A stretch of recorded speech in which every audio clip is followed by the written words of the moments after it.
Hola, buenas tardes a todos. Bienvenidos una vez más al análisis del mercado. Como veis, el SP500 está cayendo un 0,22%. No está mal. Pensaba que iba a estar peor cuando he visto la vela a la mañana. Pensaba que iba a ser una vela un poco más correctiva. Así que no es mala jornada, consolidando un poquito las subidas de ayer y antes de ayer.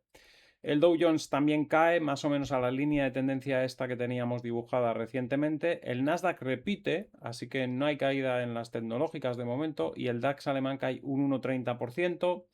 El gráfico del DAX tiene huecos por todos los sitios. Está rellenando un poco el hueco que nos dejó el lunes, pero también tiene huecos por arriba. O sea que bueno, es un queso gruyere ahora mismo el DAX. Así que no hay mucho que decir por ese aspecto de los huecos, ¿no? Como digo, la jornada mejor de lo que yo me esperaba a la mañana, porque pensaba que viendo cómo estaba la vela del futuro del SP500 tendríamos una corrección quizás un poco más profunda hacia la zona de 6.720 o así, y no es así. Así que positivo en ese sentido. También positivo el comportamiento de Bitcoin, que está subiendo un 1%. Buen aspecto técnico. A punto de atacar de nuevo los 71.577 en el gráfico horario. También aproximándose a la resistencia en el diario en la zona de los 72.700. Y la verdad es que como termina la semana ahí en esa zona, cercana a los 72.700, la semana que viene promete ser bastante interesante. En el caso de MicroStrategy, que está comprando activamente Bitcoin, está incrementando sus compras, pues está en 138,39. De momento un poquito lejos de la resistencia, pero en cuanto pase la zona de los 147, pues seguramente se disparará. Así que se aumentarán también las compras de Bitcoin en cuanto MicroStrategy se lance, porque está recaudando mucho dinero últimamente Michael Saylor para seguir comprando Bitcoins muy rápido y cada vez más. Dicho esto, volvemos al mercado tradicional con el petróleo subiendo un 5%.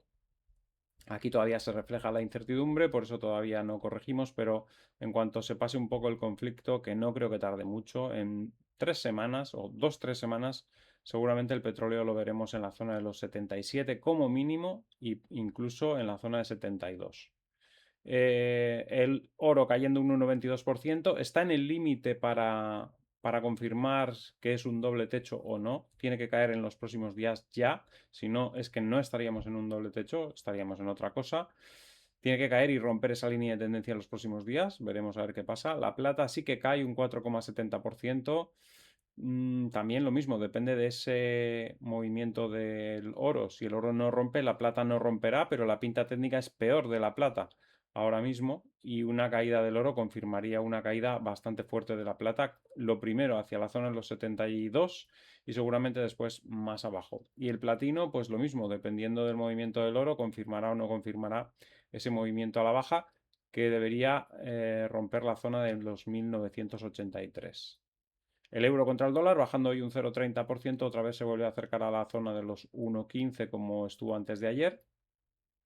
Poco a poco, vamos a ver dónde termina también el movimiento del dólar. Dólar australiano subiendo otra vez, está muy fuerte, sigue manteniendo un buen tono contra el dólar estadounidense.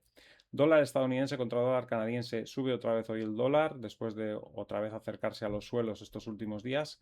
Euro contra la libra sigue bajando, llega a los niveles que decíamos ayer de los 0,8630 y posiblemente incluso siga perdiendo ese nivel y nos vayamos más abajo, hacia la zona de los 0,8590. Libra contra el yen también llegando a los niveles que decíamos ayer, que hablábamos de 213,30, pues está ya muy cerquita. Y la libra contra el dólar repitiendo prácticamente y posiblemente vayamos a ver caídas hacia la zona de 1,3290 en los próximos días también.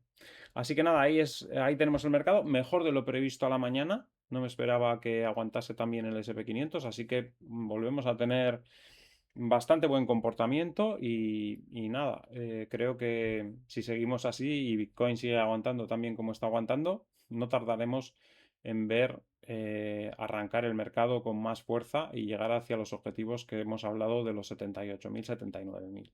Eso es todo, espero que os haya gustado el vídeo, al que le haya gustado que dé un like y nos vemos en el siguiente vídeo. Hasta luego.